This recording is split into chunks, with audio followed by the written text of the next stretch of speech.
So the NBA schedule came out. Well, today we won't be talking about the entire schedule, but I just want to talk about the opening week, and I also want to talk about Rivals Week, which is I want to talk about those two. I think I'll be talking about the schedule for a few days, but today I want to talk about opening week, Rivals Week, and probably next video I'll talk about the Christmas games and stuff. So opening week, the first day of the season is going to be very interesting because we have two matchups the first day, as we always do, which are the Lakers versus the Nuggets. That's a good matchup on first day. Now, do I think that it was kind of hard for the NBA to put the Nuggets on the first day? Yes. The Nuggets don't sell like that. Neither does Jokic.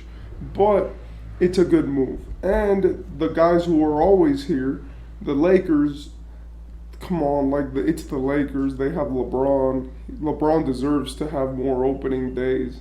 And in my opinion, it's pretty good that we have that matchup. It's a reboot from last year's Western Conference Finals, and having these guys on the opening day is a good sign. And then the other matchup, which is another one which I find very interesting, which is the Warriors versus the Suns. Now, I understand that the Warriors and the Suns, they have some history, Kevin Durant, Steph Curry, but I love this matchup. First, the Suns are the most highly sought after team for next season when it comes to viewership, as people want to see how the new big three is going to turn out, how is Bradley Beal going to fit in, and they want to see that big three just play together, and that's going to be something very interesting. And the Warriors have Chris Paul. Honestly, I love this matchup. I think it's going to be I know it's nationally televised, and I think that that's very good. And in my opinion, we can look at this opening day and be like, this is a pretty phenomenal opening day. The only thing that I maybe would have done is put the Celtics instead of the Nuggets, because even though I do think the champs deserve the opening day, I think that matchup would have been very interesting to see Kristaps Porzingis and how that's going to work, and have the Lakers versus Celtics, the classic NBA, matchup be the first day, but whatever. The second day we have Celtics versus Knicks, pretty good matchup. We're just gonna start getting into the tier where they're gonna start putting either big city franchises which win a lot of games and have a lot of viewers, or things that people want to see. So the Celtics versus Knicks, you need to put New York in the first week, and the Celtics are one of the best teams in the NBA, and they have some of the most loyal fans. So that just makes sense, right? The second matchup of the second day is Dallas Mavericks versus Spurs. This is literally just, you need to put Luka Doncic in the first week, and you need to put Victor Wembanyama because people need to see Victor. So shout out to that matchup. It's really this is where we're gonna start getting to these tiers. Then on the third day we have two matchups, which include the 76ers and Bucks. The 76ers and Bucks is just Joel Embiid versus Giannis. It's going to be good TV, and you need to put both of those teams in the opening week. And then you have Suns and Lakers, which is another one of those that even though both of those have opening day games, they're going to drive, that's a nationally televised game. They're going to drive up the views, and I'm personally probably going to watch all of these games just because I'm very interested, Then you have, in the fourth day, you have Heat versus Celtics. It's a rivalry. It's one of the best rivalries that we have in the NBA. It's primetime TV, and it's Miami.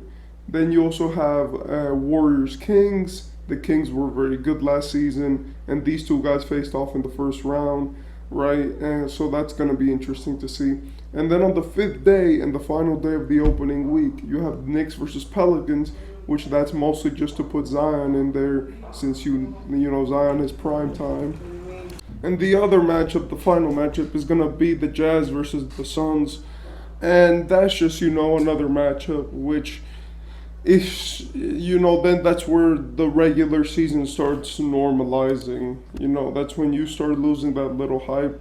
But then as of the Rivals Week, right, we have I'm just gonna say the matchup and then say what I think about that rivalry or why is it on there. Because honestly, there's some of these which are not even rivalries in my opinion. First we have the Knicks and Nets. This is just like the in New York rivalry. It's literally the Battle of New York. Then you have the Lakers and Clippers, the Battle of LA. You know, and then you have OKC versus San Antonio. I mean, this is supposed to be like the best young teams in the league, but I mean, I don't really understand that being a rivalry, right? Phoenix versus Dallas Mavericks. This is a real rivalry, right? Not in city, not anything. This is a rivalry which actually happens. These teams do not like each other. Whenever they play each other, they go extra hard, and they've seen each other in the playoffs now twice, and it's been really good battle every single time that it happens. So that I'm really excited for that matchup, right? Then you have the Boston Celtics and Miami Heat. This is another real rivalry. These two teams are consistently battling it. They've been a rivalry for now about 10 years now. Nah, more. Like 11 years since LeBron got to Miami and they were facing off against the Celtics every year. This is a rivalry which has held the test of time, and they've really cemented themselves as one of the most legit rivalries, the Miami versus Boston, as they do it in the regular season, they do it in the playoffs, and they've transcended generations, right? Like they did it with KG, Pierce, Rondo, and Ray Allen, and now and with when LeBron, Wade, and Bosh were over there, and now they're doing it with Jimmy Butler, Jason Tatum, Jaylen Brown, and Bam.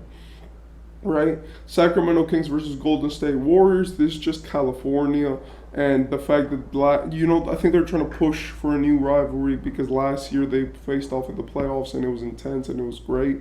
Dallas Mavericks and Atlanta Hawks. This is literally just because Luka and Trey were traded for each other.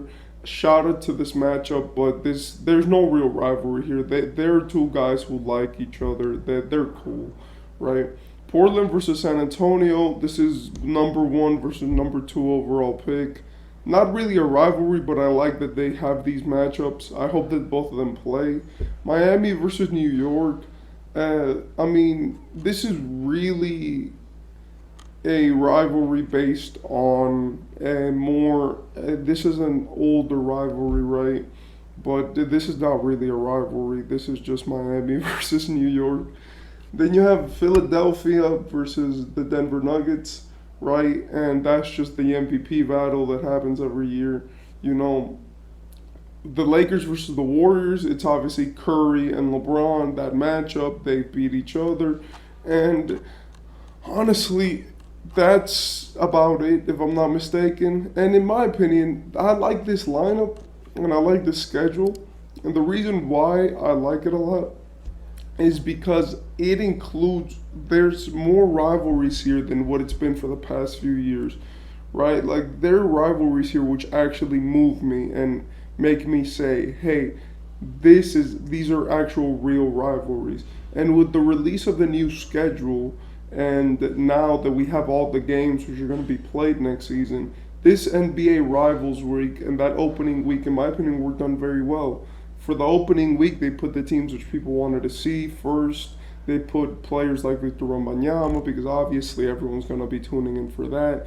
And also, for this NBA Rivals Week, we get to have real rivalries, right? Like we have Miami, Boston. We have Phoenix, Dallas, right? We have, in my opinion, we should have gotten Hawks, Knicks, but we have real rivalries here. These are not bad rivalries. We have LeBron versus Steph, and we have rivalries which they're obviously trying to push, and in my opinion, that's good. I like that the league is starting to get more rivalries because it pushes for a more interesting NBA and a more interesting league. When you could have teams which want to face off against each other, they don't like each other. Like really, when we look at all time, the greatest periods for NBA history, what do we look at to define them? Rivalries, right? The 60s, it was Bill Russell versus Wilt Chamberlain, right? Like every decade has a rivalry, and that's the biggest thing. Bill Russell versus Will Chamberlain, right? The 70s, there wasn't any real rivalries. But in the 80s, Lakers versus Celtics, right? The 90s, Jordan versus everybody. And no, I'm joking, but Jordan versus the Pistons, and Jordan versus the Jazz, and Jordan versus everybody. The 2000s, you had the Lakers Celtics again, right? And you also had San Antonio versus the Lakers being rivalries which happen every year in the playoffs. And then the 2010s, you had the Steph Curry versus LeBron James rivalry, especially that Cleveland versus Golden State. And in my opinion, the sign of a great NBA is when we can have great rivalries. And I'm seeing that the league is turning to that point right now.